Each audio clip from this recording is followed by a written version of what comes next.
এক এক লাথি ফেরেস্তার কেমন লাগতেছে, জাহান্নামের এক এক আগুন কেমন লাগতেছে। খোদার কসম, এটা কোরআন শরীফের আয়াত। সেদিন ডাকবে, কোরআন শরীফ আছে, ইমানদার জাহান্নামীকে ডাক দিয়া বলবে, আফামা নাহনু বিমাইয়িতিন। আর কোনদিন মানুষ অনেক সময় লজ্জিত হইল, অনেক সময় কয়, আচ্ছা দেখমু বেটা মাতবরি করস, কয়দিন এরম বিপদ তোরও হইতারে। হ্যাঁ, না আমি একটা ফেসে পড়ছি দেখি একেবারে হাসরে। তো আল্লাহ তাআলা বলেন, ইমানদার জান্নাতি বান্দা সেদিন বেঈমানের দুঃখ কষ্ট যন্ত্রণা লজ্জা অপমান আরো বাড়ায় দিবে এই কথা বইলা যে দোস্ত আর কোনোদিন তোরও মৃত্যু হবে না, আমারও মৃত্যু হবে না, আমার সুখও আর শেষ হবে না, তোর কষ্ট আর কোনোদিন শেষ হবে না। আফামা নাহনু বিমাইয়িতিন। আল্লাহ তাআলা বলছেন, ফাত্তালা ফারাআহু ফি সাওয়াইল জাহিম।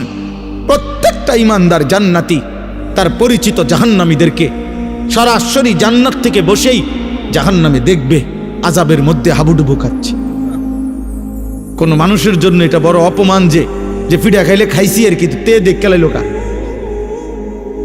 আয় হায় হায় হায়, তে তো আমার পরিচিত, তে তো এলাকাত গিয়া কয়ে দিব, তে তো বলে ফেলবে।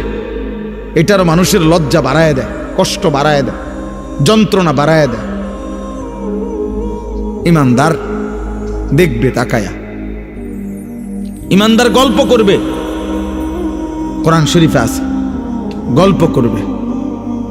ইমানদার একজন আরেকজনকে শোনাবে, ওয়া আকবালা বা'দুহুম আলা বা'দিন ইয়াতাসাআলুন।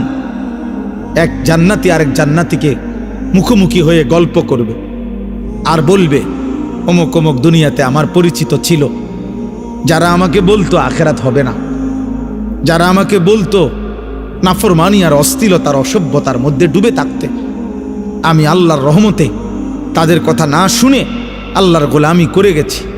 আল্লাহ বলবেন, হাল আনতুম মুত্তালিউন, তোমার সেই নাফরমান বন্ধু তাদেরকে দেখবা। ফাত্তালা ফারাআহু ফি সাওয়াইল জাহিম। আল্লাহ বলে সেদিন ইমানদার জান্নাতি বান্দাকে আল্লাহ তাআলা ওই জাহান্নামী নাফরমান পরিচিতদেরকে দেখাবে যে দেখো তাদের পরিণতি কি হয়েছে। তোমার এলাকার মদখোরের কি অবস্থা খবর লাও, দেখো দেখো, তুমি দেখো তোমার এলাকার নেশাখোরের অবস্থা কি, দেখো তোমার এলাকার ওই চরিত্রহীন লম্পট যুবকের হালাত দেখো, যে মনে করছে চুলের। আমাদের কিছু ছেলে দেখবেন শুধু এই